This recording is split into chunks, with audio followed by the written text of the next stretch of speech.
Promo Insiders, the ASI Media podcast that covers the issues that matter most to the promotional products industry. I'm Teresa Hagel, and today I'm joined by my colleague, Chris Ruvo. Chris spearheads ASI Media's supply chain coverage, which I guess has been kind of heating up again. I know, during COVID, this was like, it was all over the place and there was a supply chain story all the time, but it's flaring up again across the promo industry and global industry. So today we're going to take a closer look at why that is. And Chris, thanks so much for joining me today. Yeah, thanks for chatting with me, Teresa. Yeah, so let's start off and just kind of describe what is the current state of the global supply chain? Yeah, succinctly, I'd say it's troubled. It's not in crisis mode. It's not at that pandemic level crisis mode. We don't want to overstate it, but it is in a troubled state for a variety of reasons that I think we're going to jump into. Okay. So why does that matter to promo? So obviously we import the vast majority of products that we sell here in the US and Canada. Most of those products are coming from East Asia. And if there's disruption to getting product here, there's a whole knock-on effect for our industry. And that's really just the quickest way to put it. Yeah. So let's go dive into some of those factors. What are the factors that are causing the supply chain trouble right now? So there's one journalist who had described it as a perfect storm of conditions, and I think that's a pretty accurate characterization. Basically, it's a interlocking factors. We'll start with maybe one of the most prominent. There's militant attacks by Iranian-backed militant groups in the Red Sea. That's forced commercial ships to divert away from the Red Sea, which is a lead up to the Suez Canal, and go around the southern tip of Africa to get products from Asia to North America and to Europe. Not only does that make the cost of that journey more expensive, one stat I read was it costs $1 million more per journey in fuel to take that route. Yeah. It also starts to limit the amount of cargo containers that are returned to be restocked. So there's these ships are out on the water longer, so it's more expensive, and then it's harder to get the cargo containers back to restock them. That leads to a whole bunch of other issues. So there was an issue as well at the Panama Canal, other side of the world, where there was a drought. It's getting better, but because of that drought, there was limited capacity for ships to pass through the Panama Canal. That created bottlenecks and delays, which leads to more expensive trips and again reduces container availability. As you have all this going on, there's been some other things. Basically ocean carriers are canceling some of their vessel sailings, and they're also canceling some of their bookings, which is creating a tighter market for for shipping space to secure a space on a ship, and also driving up the cost of containers. That container cost is actually really important, and we'll get into that more later.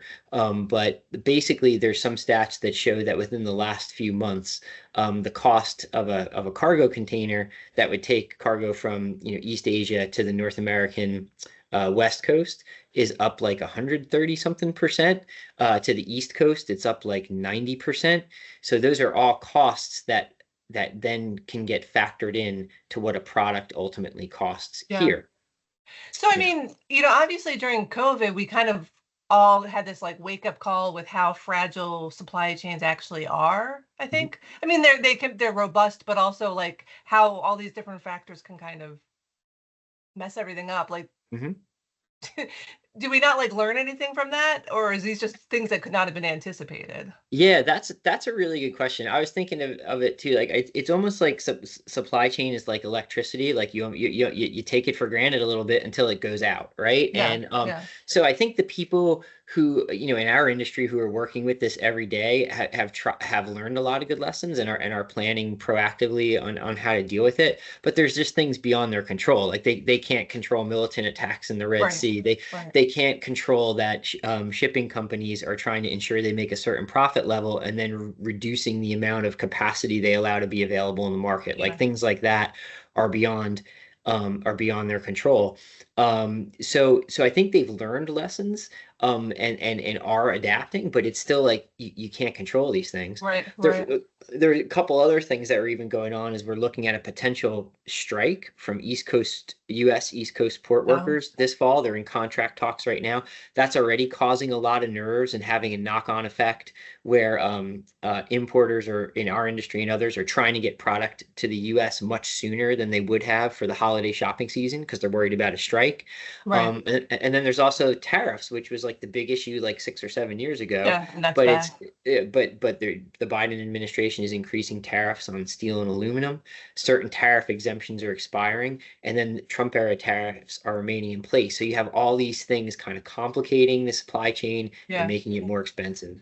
Well, and I mean, something I think you've reported on in the past is just that, some people like a simple answer is like, well, why don't we just start manufacturing more in the US? But Mhm. I know that it's like the startup to do that is really expensive. But like, what is like the tipping point, do you think, between like how much difficulties and costs are going up with like international supply chains? When would it be actually attractive to be like, you know what, we need to start like nearshoring, or we need to start Mhm. like doing more manufacturing in the US? Like when does that become more attractive to people? Geez, if I Not that think it's a you're the expert, but I know you've yeah. written about this before. Yeah. If I knew, I'd be starting a company in that right now and making Right? billions. But I'd say this a couple things. I do think that there is some nearshoring already happening. I do think that there is an appetite to produce more products in the Caribbean, Mexico, Central America, and even some actual onshoring here into the United States. So I do think that that's happening. But the reality remains that uh, access to raw materials that you need to create products is still largely centered in Asia, particularly for a lot of things in our industry. Another thing, apparel is a very labor intensive things to create, and it's the most popular category in our industry. And apparel in our industry and others is going to chase lower cost labor because they need to keep those costs down. So they're not going to onshore en masse apparel production because it's just too expensive to do en masse here. They're going to look to other places, but not here. So what you have is that at this point, given the way manufacturing exists today, and for the type of manufacturing that our industry does, which is often, and we sound critical, but could be lower end. We're not building semiconductors or tanks or things like that. That is going to Branded chase. tanks. That would be a Right, little yeah, branded. disturbing. Well, there you go. There's a new niche. That kind of production continues to be more cost effective and attractive to do overseas, particularly in Asia. Yeah, yeah. All right. So going back to all these the supply chain issues that you were talking about, how are all these different factors impacting the promotional products industry specifically? All right. So far, I think this is something that it's really just that suppliers are feeling, and if you're a distributor who imports direct, you may be feeling this. I don't think it's risen in a major way to the say your everyday distributor who's just working with domestic suppliers, but for those suppliers who are dealing with issues, it's things like it's complicating planning. It's forcing them to order more product farther in advance to ensure that they have adequate inventory on hand. It's driving up their costs pretty dramatically to import product. There's impacts to custom orders too. So say you may be a distributor, you're sourcing direct, which we know is a more common practice nowadays. You have a certain time frame that you have to hit, but there's these delays in getting the product that could throw off the time frame of your custom order. So those are some of the things that are kind of happening as of now, Yeah. that are issues. But those things, if they continue to occur or become worse, then it can start to rise to the level of some of what we saw in the pandemic, which wasn't good. I think we're going to jump into that. Yeah. So I mean, what are some other repercussions that there could be for a promo? All right, so I think from a distributor perspective, the two biggest concerns are, is there going to be enough product for me to sell, and what's Mhm. that product going to cost? And as of right now, No supplier executives that I've talked to in recent weeks, and there's been quite a few, are anticipating major inventory shortfalls or dramatic price increases. But that's as of today. Yeah.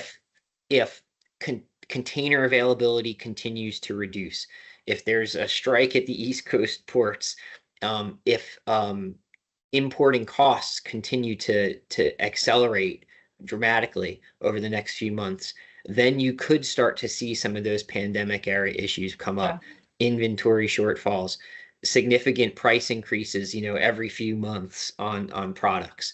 Some suppliers that I talked to, one did say, hey, I think it's going to be almost inevitable that there's going to be some more price increases towards the end of 2024, 2025, if we see another month or two of freight rates like this. Right. Another supplier said, keep an eye on larger products because you get into costing things here, but it basically, if you have a larger product, it costs the amount of dollars tied up to the cargo is less because you can't spread it over like if you have a bunch of little koozies you're importing, you could spread the cost of that container through all those little koozies. If you have 4 or 5 bigger products that you're importing, that you can't spread that cost around as much, so Okay. it impacts what they then going to charge for that product. So larger products might be more prone to price increases sooner. That's one thing to keep in mind. So these are all factors that, again, are not hitting us yet, but as the situation gets worse and as some forecasters see it as not improving anytime super soon, they could potentially come into Yeah. play.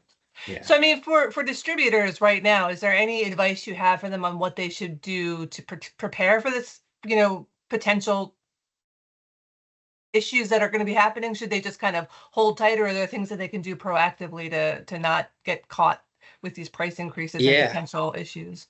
That's a great question. I think one of the things you always want to be doing is educating clients, especially like your key clients, your enterprise level clients, about anything that can like cause disruption to the relationship. So, so certainly with enterprise level clients, I'd be putting this on the radar that, hey, this is something that's not rising to an issue yet. We're managing it the best that possible, but there could be some headwinds on this. So maybe if there's certain year-end orders that you typically do, like for your holiday time gifting, maybe we want to move those forward a little bit, so you're not getting hit with potential delays in getting inventory or higher cost when we go to order that in November or December. And it's not a guarantee those things will be in place, but if you want to be proactive, that's certainly one thing to do.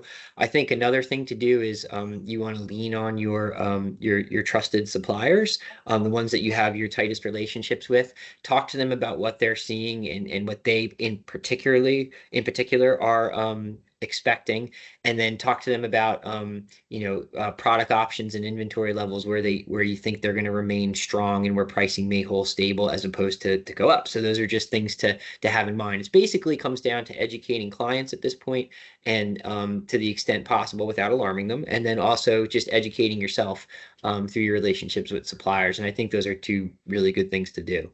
Yeah, and I mean, I would say you should probably be doing that anyway, regardless of, if there's an impending crisis. So that's Yes. that's just good general advice. Yeah. Um, well, Chris, do you have any final thoughts about supply chain issues right now, or anything that's affecting promo? Yeah, I do. I think the one thing I want to is I don't want to overstate it. We're not in a crisis level yet. But these are some supply chain challenges that are eerily reminiscent of the pandemic era. We should, as an industry, have them on our radar. Know that good suppliers are trying to be proactive and work through them, but there are through the challenges, but there are things beyond their control. And as a distributor, you kind of want to stay on top of this, and again, educate clients, educate yourself from your trusted suppliers, and it at least puts you in the best position possible to navigate it. Of course, I'm sure if you have tons of extra cash flow and capital on hand and you want to stock up on inventory that you need to service certain large programs and enterprise level clients, maybe that's an idea, but that depends on your cash flow situation, of course. Yeah, for Yeah. sure. Yeah. All right. Well, thank you so much, Chris. Once again for ASI Media, I'm Teresa Hagel, and this was Promo Insiders.